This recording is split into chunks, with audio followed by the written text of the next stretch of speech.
Well, hello. This is Rochelle, and welcome to my channel. Today, I'm on the last page of the third volume of the Great Coffee Chronicles, and this has been such a fun journey. We've been just going through documenting simple events in our lives, like having a cup of coffee at some random place. And this is what makes these traveler's notebooks for memory keeping so impactful, I think, is that you can store them in a little dory system and have them ready in a bookshelf. It doesn't have to be a big, bulky, three-dimensional, interactive kind of layout. It just has to be a memory that you put down on paper. I realized this week that so often we lose our photos, or we take so many photos, and then because we're not printing them out these days, we lose them, or we don't back them up to the cloud, and someone loses a phone or whatever else, and it's just gone. And so for me, this has really become an important thing in my life, especially documenting the girls, the kids' journey through school. And then just this is something fun that I share on a Saturday morning on my channel, and I hope you enjoy it. The alpha stamps that I have there is from Chantal Draper. She's a local South African creator, Bible journaler, and she created these stamps with the little hearts, and I am just loving it. It's gorgeous. And so what I'm doing here is just fussy cutting a few that I'm going to be layering the photo on and under, just so that it creates some dimension to the page, that it's not a flat page. I could have just stamped this straight onto the page, but I quite liked that I could create this dimension with it. You don't have to watch me fussy cut. So once I fussy cut these, I did stamp them with a Creative Retreat pigment archival ink, so it is pretty permanent and will blend well with water and other media. So at first I wanted to do the card swiping technique with the acrylics, but then I decided that I wanted to rather have a dry brush effect here. And I'm very much liking this mauve color, this dirty pink kind of look to both the stamped images and then the background page. And since I'm in a bit of a pink and gray mood these days, it is what I'm liking.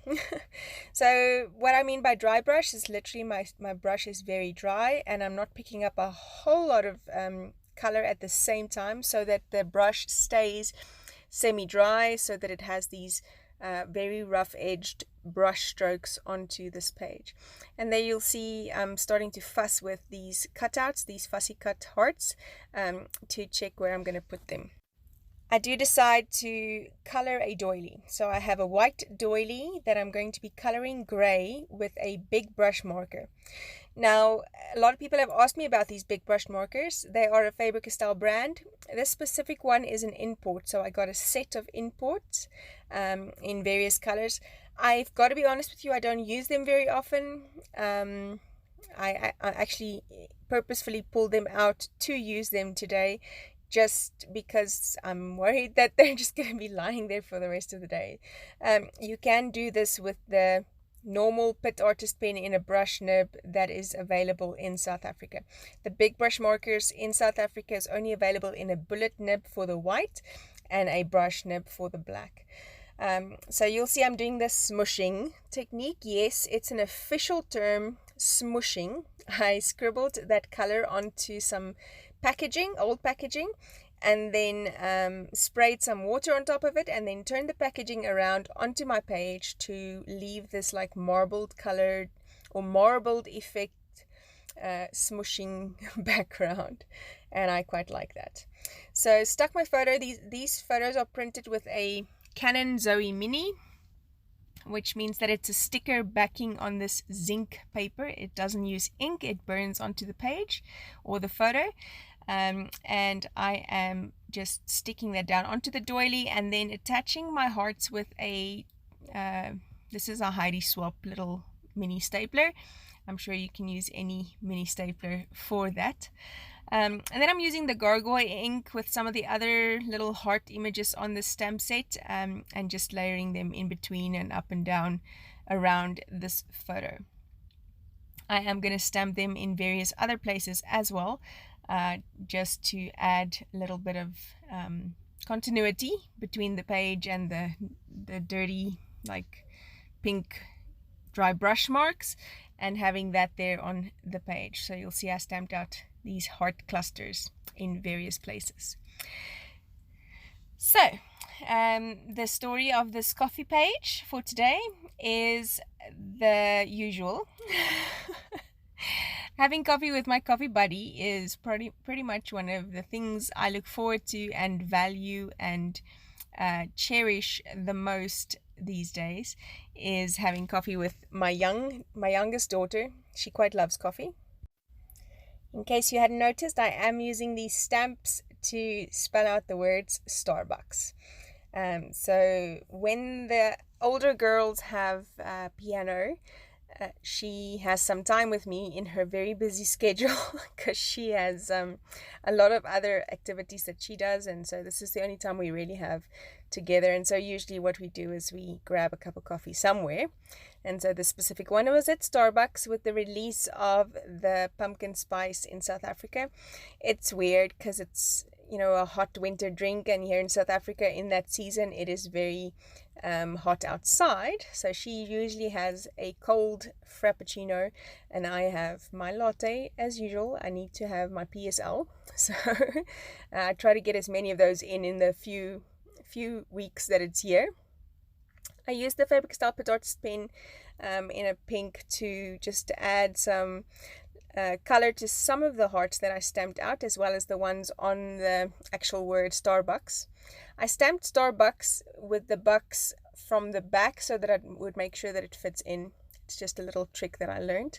And then journaling my experience with my daughter here with a black S nib, super fine nib, Faber-Castell Artist pen. I like these Artist pens because they are an India ink, which means that they don't bleed and they don't run. It is archival. It stays where you put it, quite like that. And I have found that even putting gelatos or gel medium or whatever over it doesn't move the pigment. I like that. So I'm playing around with some other stamp sets. This is a stamp set that I got from a friend. It's a 2014 stamp set, but some of the things work just fine still. And so I'm just making little embellishments, stamping some on cardstock and cutting it out, stamping some directly onto the page, just getting those embellishments in various places. This is a great trick I learned from Heba, who is my little journal on YouTube. She embellishes her page with stamped images that she puts on white cardstock and then fussy cuts them out and then puts it on. I think that's such a great idea to make your own stickers or things like that, so that you can then have these dimensional items without actually going out to buy more stuff. Use what you have. Use the stamps you have, stamp them out, and embellish your pages like that. Felt a bit top heavy there for a while, so I decided against putting those heart clusters at the top there. But I wanted you to see my process, that I do fuss around and check what things will look like in various places and if it'll work, which I encourage you to do too. Sometimes when we feel like we're in a bit of a funk and we're not getting the results creatively that we want to, all it takes is just to fuss around a little bit. So for this page, there's a lot of stamping, there is a lot of mini staplers, there is a lot of stamped images cut out, and just a whole lot of fun. I hope that you'll find something to journal to or to memory keep to, something that will be special for you.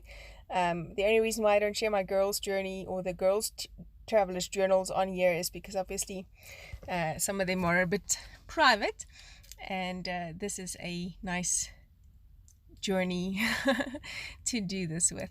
There you'll see I stamped out a little circle and used my circle punch to cut it out and put that on top of my first stamped image, just because I didn't like it the way it was. And that's a day. Thank you for joining me. I hope to see you again soon. Bye-bye.